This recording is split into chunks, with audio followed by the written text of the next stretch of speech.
Hi guys, Bollywood star heroine Deepika Padukone కల్కి నుండి exit అయిపోయింది. అఫ్ కోర్స్ ఆ ప్రొడ్యూసర్స్ వైజయంతి మూవీస్ వాళ్ళే ఎక్స్ హ్యాండిల్లో దీపికా పదుకొనే ఇక కల్కి 2లో ఉండే ఛాన్స్ లేదనేసి అనౌన్స్ చేశారు. అంతకుముందే జస్ట్ ఒక ఫ్యూ మంత్స్ బ్యాకే సందీప్ వంగ, యానిమల్ డైరెక్టర్ సందీప్ వంగ కూడా దీపికా పదుకొనే బదులుగా తృప్తి డింబిని తీసుకున్నాడు. దాని వెనక అతను చెప్పిన రీజన్ ఏంటంటే, దీపికా పదుకొనే మా కండిషన్స్ని బ్రేక్ చేసింది, ఎవరికో పిఆర్ టీమ్కి స్టోరీ రివీల్ చేసింది అన్నట్టుగా. అఫ్ కోర్స్ సందీప్ వంగ గట్టి ట్రీట్మెంటే ఇచ్చినట్టున్నాడు. దాన్ని దీపిక కూడా లైట్ తీసుకుంది.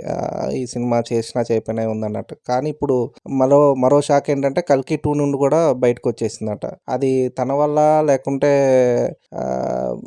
ప్రొడక్షన్ సైడ్ నుండి మీన్ వాళ్ళు కాదన్నారా అనేది తెలియదు. అయితే యాక్చువల్లీ సోషల్ మీడియాలో రన్ అవుతున్న ఒక చిన్న థింగ్ ఏంటంటే, దీపిక కండిషన్స్ని ప్రొడ్యూసర్స్ కొంచెం బేర్ చేయలేకపోతున్నారంట. ఆమె పెడుతున్న కండిషన్స్ సౌత్ సినిమా అనే సరుకులే వస్తున్నాయా, లేదంటే దీపిక బేసికల్గా ప్రతి సినిమాకి అలాంటి కండిషన్సే పెడుతుందా అనేది తెలియదు. కానీ ఆమె కండిషన్స్ ఏంటంటే, మ్యాక్సిమం షూట్ 5 hours పర్ డేకి చేస్తుందంట.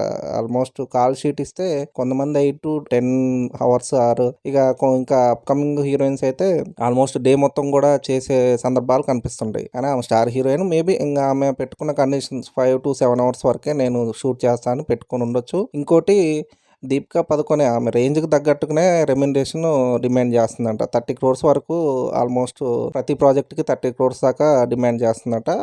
అది ఇవ్వాలనే ఉద్దేశం ఉన్న వాళ్ళే ఆమెను కన్సల్ట్ అవుతారు.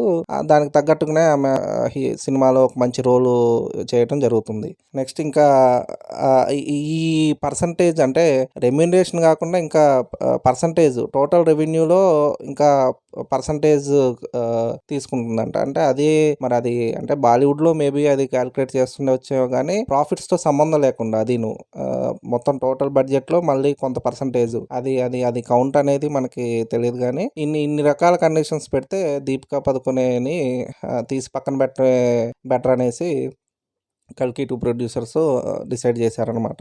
అది అయిన కానుండి ఇక సోషల్ మీడియాలో ఒకటే రచ్చ జరుగుతుంది. దీపికా పదుకొనేకి సపోర్ట్ చేస్తూ కొంతమంది, వైజయంతి బ్యానర్ సపోర్ట్ చేస్తూ కొంతమంది. ఇప్పుడు ఎట్లయిందంటే, సోషల్ మీడియాలో Prabhas fans versus Deepika fans లాగా అయిపోయింది కండిషన్. చూద్దాం ఇది ఎక్కడ దాకా వెళ్తుందో. అదండి సంగతి. ఇలాంటి ఇంట్రెస్టింగ్ విషయాలు మరెన్నో తెలుసుకోవడానికి మా ఛానల్ని సబ్స్క్రైబ్ చేసుకోండి. మా వీడియోస్కి లైక్ చేసి పక్కనే ఉన్న బెల్ ఐకాన్ క్లిక్ చేయడంతో మా వీడియోస్ మీకు నోటిఫికేషన్ రూపంలో వస్తాయి.